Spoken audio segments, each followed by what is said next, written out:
আশহাদু আন্না মুহাম্মাদুর রাসূলুল্লাহ।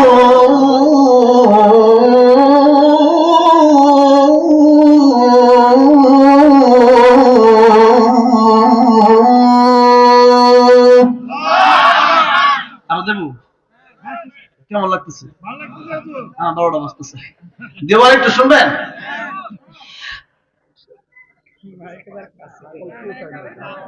একটা স্পেশাল শর্ত আছে, এখন একটা শর্ত আছে, সেটা হলো এখন আর চুপ করে বসে থাকা যাবে না, এখন জোরে জোরে আল্লাহু আকবার বলতে হবে। রাজি আছেন? এইভাবে বললে হবে না, একটু জোরে বলতে আল্লাহু আকবার। আজান শুনবেন, মানে পুরাক্ষণ ওয়াজ করা যত কষ্ট, তার চেয়ে বেশি কষ্ট হলো মানে আজান দেওয়া। আজান হলো একটা হাই স্কেল তো।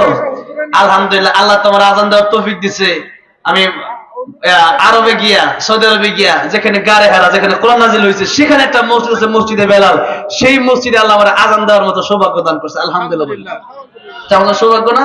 আলহামদুলিল্লাহ। তো সেখানে কি আপনারা যারা মক্কা মদিনায় গেছেন, সেখানে গিয়ে আমি আজান দিলাম।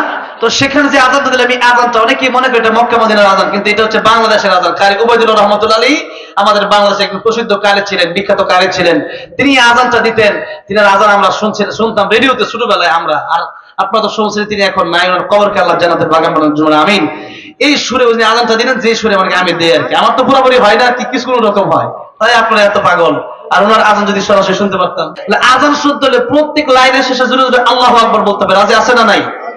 লাইন শেষ হবে আল্লাহু আকবার বলেন, আর যদি বন্ধ করে ফেলে তাহলে আজান বন্ধ হয়ে যাবে। একটু বলেন তো আল্লাহু আকবার। এই আজান বীর করে শুনো তো, আল্লাহু আকবার, আইতো আল্লাহু আকবার। তাহলে কি আজানের মাঝে হয়ে যাবে না কালেকশন? আজানের পরে যে কয়েকজন দেন, আমি বলছিলাম, আগেই বলেছিলাম যে 11টা পর্যন্ত। তাহলে আজান কি দেবো?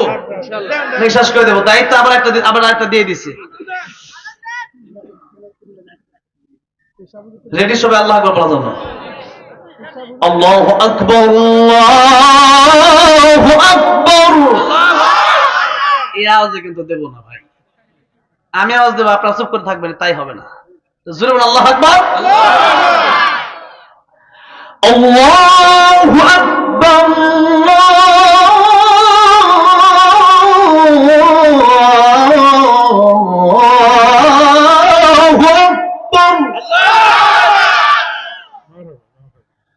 أشهد أن لا إله إلا الله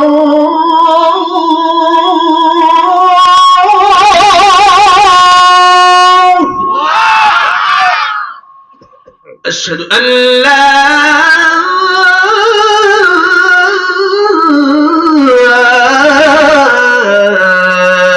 إله إلا الله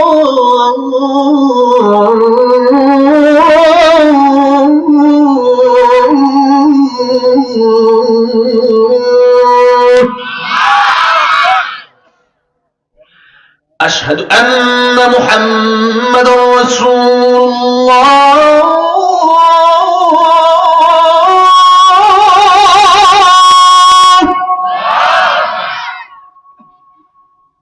أشهد أن محمدا رسول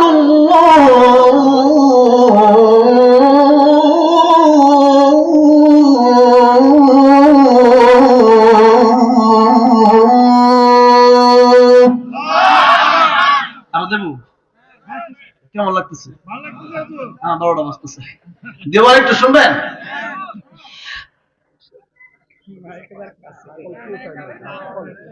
কি করবো না, আমি 1 ঘন্টা আলোচনা করে বলে দিচ্ছি, আর 1.5 ঘন্টা 2 ঘন্টা হয়ে যাচ্ছে। আমি যদি জানতাম যে এত গজল, আসলে তো একটা তাফসীরুল কোরআন মাহফিল, তো কোরআনের তাফসীর যত করা যায়, এখন এখানে আজান গজল এগুলো সীমিত, 1টা 2টা গজল বা একটা। আমি যদি জানতাম যে এত টাইম পরে আসবো, আমি ভাবছি আমি আগে বলেছি 11টা পর্যন্ত আমি চালাবো। আপনার প্রতি আমাদের প্রত্যাশা অনেক, আমাদের প্রত্যাশা তো অনেক আপনার। হ্যাঁ, এখন কথা হচ্ছে যে বিদেশ থেকে লাইভ দেখে 1000 টাকা দিয়ে যোগের মারহাবা। কোন দেশে থাকে জানেন? সৌদি আরব থাকে। প্রবাসী মানেই হচ্ছে এটা দুনিয়া একটা কবর। দুনিয়া একটা কি? কবর। দুনিয়াতে এসে এ কষ্ট ওনার কিছু আছে কিনা জানি না, প্রবাসে থাকে মানে সেখানে বিল্ডিং আছে, টাকা আছে, কিন্তু মা বাপের ভালোবাসা নাই, আত্মীয় স্বজনের ভালোবাসা না। এটা হচ্ছে প্রবাস জীবন। এখানে মনে করেন দেশে আসা সুন্দর করে যায় সুন্দর করে, কিন্তু সেখানে থাকার কিন্তু সুন্দর না। অনেক কষ্ট প্রবাসী ভাইদের। আল্লাহ আমার প্রত্যেকটা প্রবাসী ভাইকে তুমি ভালো করে দেবেন, আমিন। শরীফ ভাই প্রবাস থেকে 1000 টাকা দেবেন, মারহাবা। আল্লাহ কবুল করো, মঞ্জুর করো, তুমি প্রবাসী ভালো রেখে হুজুর। বলতেছিলাম 5টা সময় আসার আগে 5টা সময়কে তোমরা মূল্য দাও। 1 নম্বরে ও যুবকেরা, বৃদ্ধ হওয়ার আগে তোমরা সেই সময়কে মূল্য দাও, যৌবন কালকে। 2 নম্বরে সুস্থ থাকা অবস্থায় অসুস্থ হওয়ার আগে। 3 নম্বরে গিনা কাবলা ফাকর, টাকা পয়সা থাকলে আল্লাহর রাস্তায় বেশি বেশি দান করেন ফকির হওয়ার আগে। কারণ নবী বলেছেন তোমার 3টা জিনিস, তোমার যা খাইলা, যা পড়লা, যা আমল করলা, টাকা পয়সা দান করতে হবে, এটা আমল হবে। আর দান না করলে করতে পারলে আমল হবে না। এই জন্য ভাইরা বাবা, কিছু টাকা পয়সা আল্লাহর রাস্তায় দিয়ে যাবেন। মাহফিল, মাদ্রাসা, মসজিদে, কবরস্থানে, এইসব জায়গায় কিছু টাকা পয়সা আপনি খরচ করবেন। আল্লাহ দুনিয়াতে দেবেন, পরকালেও দিবেন। আমার ভাইরা বাবাজিরা, এই জন্য এই টাকা পয়সা গুলো আপনার একটা গনিমত, এটাকে গনিমত মনে করতে হবে, এটাকে সম্পদ মনে করতে, এই টাকার মালিক আমাকে আল্লাহ বানাইছে, এই জন্য এই টাকাটা আল্লাহ রাস্তায় দান করতে হবে। 4 নম্বরে নবী বললেন, ও দুনিয়ার মানুষেরা, ফারাগকা কবলা শুগলিক, তোমরা ব্যস্ত হওয়ার আগে অবসর সময়কে তোমরা মূল্য দাও।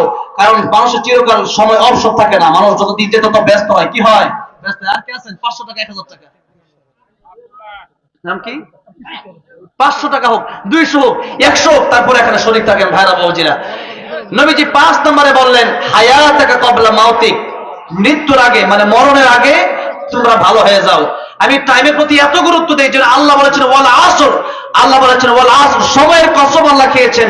আর ওয়াজও করতেছি সময়ের গুরুত্ব নিয়ে, যে সময় 5 মাসের আগে 5 সময়কে তোমরা গুরুত্ব দাও। আল্লাহ বলেন সময়ের কসম, এক একটা মিনিটকে আমাদের এত গুরুত্ব দিতে হবে। এই জন্য আমি সময়কে খুব গুরুত্ব দিই।